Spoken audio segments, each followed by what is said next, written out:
लगावे बेग बगल में लटकावे अरे मारे मुंडन के तीर सीना जारी मारे मुंडन के तीर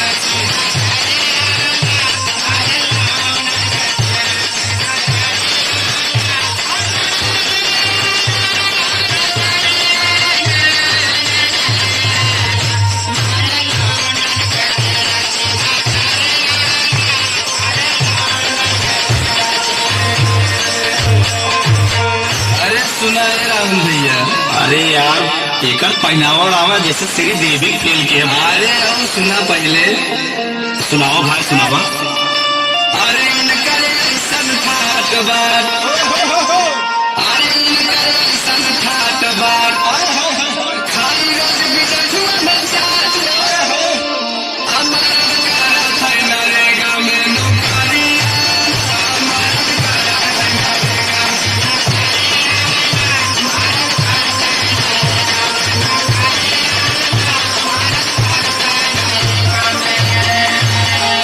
अरे यार तुम्हारा नरेगा में नौकरी करत है यार, तू झूठ बोलता रोहित भाई, इतना बढ़िया ये सुनो को। अरे मनसेदू साथे का में तू का जनबा वो सुना। सुनाओ भाई सुनो, तो बहुत करीबी लगा था। सुना सुना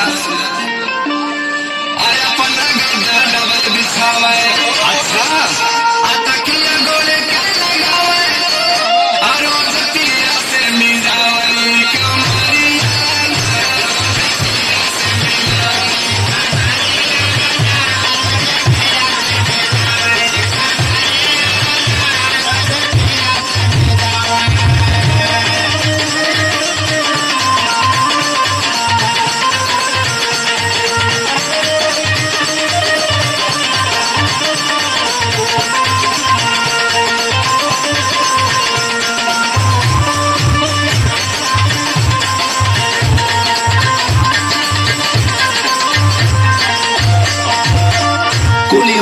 पंकज बहुत भवन सीखे हैं भाई। अरे सुना सुना और बतावत है पहले देखा तो। सुनाओ भाई।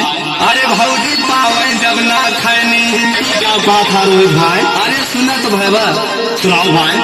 अरे भौजी पावे जब ना खैनी अरे इनके घेरी मेरी बेचैनी चाहे झोली भर के सूरती सफारी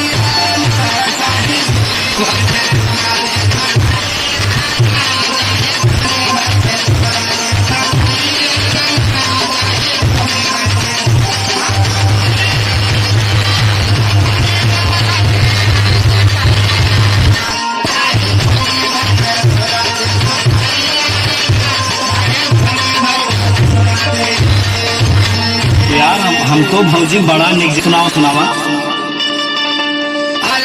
बूढ़ा खातिर दूध आपी के घरे जाने सो हो तो सवेरे का हटी गई बाबी हो तो सवेरे का हटी गई